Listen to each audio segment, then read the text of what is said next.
राजों के चरणों में नमोस्तु नमोस्तु नमोस्तु। महाराज जी, मेरा प्रश्न ये है कि भगवान तो वीतरागी है, न उनमें राग है न द्वेष है, न वो किसी को कुछ देते हैं न लेते हैं, फिर भी हम उनसे विश मांगते रहते हैं कि हमारी ये डिमांड पूरी कर दो, वो कर दो। तो महाराज जी, इसमें कोई दोष है कि मांगते रहो? देखो कैसा है, हम संसारी प्राणी हैं, हम मोहे जाल में फंसे हुए हैं।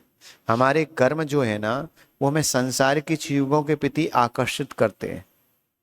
तो पहला उपाय तो यह है कि कुछ नहीं मांगना, क्योंकि मांगने से भी कुछ नहीं मिलता। सब कुछ हमारे कर्म और हमारे पुण्य से ही मिलता है ना।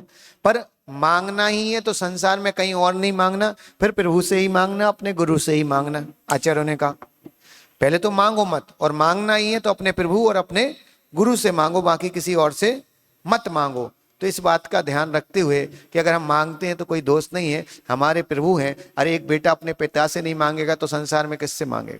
और वो हमारे परम पिता हैं, इसलिए हमारा अधिकार है, मांगना चाहिए। पर मांगते समय बस एक याद रखना चाहिए कि जो हम मांग रहे हैं वो हमारे लिए कार्यकारी हो, पर हमारे लिए पाप बढ़ाने वाला नहीं हो। इस बात का ध्यान रख के मांगना चाहिए। नमोस्तु महाराज जी।